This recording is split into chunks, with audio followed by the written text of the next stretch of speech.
তাই আমার পরিকল্পনা হলো ঈদ নিয়ে যে ঈদের দিন আমি ইবাদত করে কাটাবো। এইবারও দেখলাম ওই পাঞ্জাবিটার কন্ডিশন খুবই ভালো। মামার বাড়ি যাবো, মামার বাড়ি গিয়ে গরুর মাংস দিয়ে ভাত খাবো, বাসায় এসে ভাত খাবো, তারপর খালার বাড়ি যাবো, খালার বাড়ি গিয়ে খাসির মাংস দিয়ে ভাত খাবো, সবার ছবি তুলে দেবো। আমার কাজই হলো ছবি তোলা। সুপ্রিয় দর্শক মন্ডলী, ঈদ কিন্তু চলে এসেছে আর আজকে আমরা চলে এসেছি চট্টগ্রাম বিশ্ববিদ্যালয়ে। সেখানে কিছু শিক্ষার্থীদের কাছে জিজ্ঞাসা করব ঈদ নেতাদের পরিকল্পনা কি। চলুন শুরু করা যাক। ভাই একটু কথা বলা যাবে? ওই মিয়া, এটা চা না, এটা আমাদের অফিসিয়াল মাইক্রোফোন। একটু কথা বলতাম আপনার সাথে। কি বলেন বলেন। ভাই ঈদ নিয়ে আপনার পরিকল্পনা কি? ছেলে মানুষের আবার পরিকল্পনাও থাকে? হ্যাঁ, তো থাকবে না? ঈদ নিয়ে সবারই তো পরিকল্পনা থাকে। কোন পরিকল্পনার কথা বলবো বলেন? বলেন না, কি কি শপিং করতেছেন এটাই বলেন। কোনো শপিংই করতেছি না ভাইয়া। শপিং না করলে আপনি ঈদের দিন কি পরে নামাজ পড়তে যাবেন? ভাই 2023 সালে একটা পাঞ্জাবি কিনছিলাম ব্র্যান্ডের, 1000 টাকা ছিল দাম।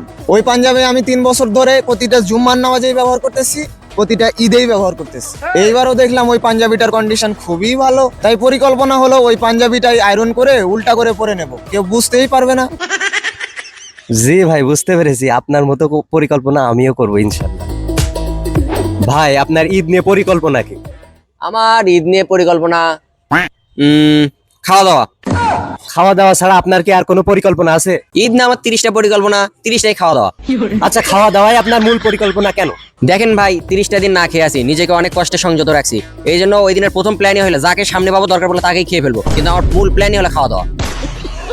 তারপরেও আপনার পরিকল্পনাটা একটু শুনতে চাচ্ছিলাম। সকালে ঘুম থেকে উঠে পিঠে খাবো, তারপরে আপনি দাঁত ব্রাশ করবেন না? পিঠে খাওয়ার জন্য দাঁত ব্রাশ করতে হয় না। তারপর দাঁত ব্রাশ করে এসে খাবো, সিমাই খাবো, তারপর নুডলস খাবো, নুডলস খেয়ে গোসলে যাবো, গোসল করে এসে আবার সিমাই খাবো, আবার নুডলস খাবো, নুডলস খেয়ে নামাজে যাবো, নামাজ পড়ে ভাই ব্রাদের সাথে কোল্ড ড্রিঙ্কস খাবো, কোল্ড ড্রিঙ্কস খেয়ে বাসায় আসবো, বাসায় এসে মিষ্টি খাবো, পায়েস খাবো, আম্মু যদি রুটি বানায় রুটি খাবো, রুটি খেয়ে বাইরে যাবো, বাইরে গিয়ে ফুপুর বাড়িতে গিয়ে গরুর মাংস খাবো, মামার বাড়িতে গিয়ে খাসির মাংস খাবো, তারপর আবার কোল্ড ড্রিঙ্কস খাবো, বাসায় আসবো।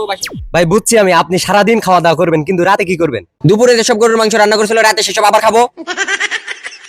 ভাই রাত 12টার পর আপনি কি করবেন? রাত 12টার পর বন্ধুদের সাথে আবার পিকনিক খাবো। ভাই একটু কথা বলা যাবে? না না, কথা বলা যাবে না, রোজা লাগিয়ে পড়ছে ভাই। ভাই অল্প একটু। ভাই পেটের ভিতরে কোনো কথা নাই। আরে ভাই একদম সামান্য, অল্প একটু। বলেন বলেন। ভাই আপনার ঈদ নিয়ে পরিকল্পনা কি? ঈদ নিয়ে পরিকল্পনা? আপনি কি সাংবাদিক? ও আচ্ছা। ঈদ নিয়ে পরিকল্পনা হলো ঈদ কেন আসে মানুষের জীবনে। ঈদ মানুষের জীবনে আসে মানুষের আত্মাকে শুদ্ধ করার জন্য, মানুষকে নতুন ভাবে রূপান্তর করার জন্য। তো ঈদ কি? ঈদ হলো একটি পবিত্র দিন। তো আমার না, প্রতিটা মানুষেরই উচিত ঈদকে নিয়ে পরিকল্পনা থাকা উচিত, এই পবিত্র একটা দিন ইবাদত করে কাটানো। তাই আমার পরিকল্পনা হলো ঈদ নিয়ে যে ঈদের দিন আমি ইবাদত করে কাটাবো। আর কি কি করবেন? এই তো সকালে ঘুম থেকে উঠবো, পাক পবিত্র হব, গোসল করব, তারপর এক গাদা সেমাই আর নুডলস খাবো, তারপর নামাজে যাব, নামাজ থেকে দ্রুত চলে আসব, দ্রুত চলে এসেই ঘুমিয়ে যাব। তারপর ঘুম থেকে উঠবো জোহরের আজানের সময়, লম্বা একটা ঘুম দিব, তারপর গরুর মাংস দিয়ে খাবো, সেই লেভেলের একটা খাওয়া দিব, কঠিন খাওয়া। তারপর খাওয়ার পরে আবার ঘুমিয়ে যাব। ভাই আপনি সারাদিনই তো ঘুমাচ্ছেন, তাহলে আপনি বললেন যে আপনি ইবাদত করে কাটাবেন, তাহলে ঘুমানোর ভিতরে আবার ইবাদতটা হইলো কোথায়? क्या बोलूं मैं इस पे? দেখুন, क्या बोलूं क्या अब मैं इस पे? সেটা হলো যে সুন্নাহ মেনে পাক পবিত্র থেকে ঘুমালে ঘুমোয় একটি ইবাদত। ভাই তা নামাজ টামাজ পড়বেন না? ঘুম থেকে উঠেই তো নামাজ পড়ে আসলাম। ভাই বাকি আর নামাজ নাই? ভাই রোজা লেগে গেছে, আপনি এখান থেকে সরেন তো, সরেন সরেন সরেন সরেন। আরে ভাই একটু বলেন। আরে ভাই, রোজা লেগে গেছে, সর সর। আপনি কার সাথে কথা বলছেন জানেন? না ভাই, যদি একটু বলতেন।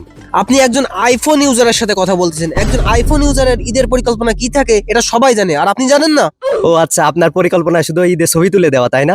এই তো বুঝতে পারছেন, চাঁদ থেকে শুরু করে ঈদের পরের দিন পর্যন্ত আমার কাজই শুধু ছবি তোলা। চাঁদ আমি আমার মেয়ে কাজিনদের, মেয়ে বান্ধবীদের ছবি তুলে দেবো। ঈদের দিন আমি আমার ফ্যামিলির ছবি তুলে দেবো, বন্ধু বান্ধবের ছবি তুলে দেবো, ছোট ভাই ব্রাদারদের ছবি তুলে দেবো, আরো যারা আছে মামা মামি কাকা কাকি সবাই ছবি তুলো। আমার কাজই শুধু ছবি তোলা। আচ্ছা বুঝতে পেরেছি। তাই ঈদে আপনি কোনো শপিং করবেন না? না, আমি কোনো শপিং করবো না। পরিবারের সবাই শপিং করতে যাবে, সেখানে গিয়ে আমি ছবি তুলে দেবো, এটাই আমার শপিং। তা আপনি ঈদে নামাজ পড়তে যাবেন কি পরে? কেন আইফোন পরে যাবো? সরি, আইফোন নিয়ে যাবো। আর যার আইফোন আছে তার কি নতুন জামা কাপড় লাগে? তার কি জাজ করার মতন ক্ষমতা কেউ রাখে? জি ভাই, বুঝতে পেরেছি। আমার আর কোনো প্রশ্ন নেই। আপনার যদি ছবি তোলার প্রয়োজন হয় তাহলে শিডিউল বুক করতে পারেন, কোনো সম্মানই দেওয়া লাগবে না, সালামি দিয়েন 2000 টাকা। না ভাই, লাগবে না।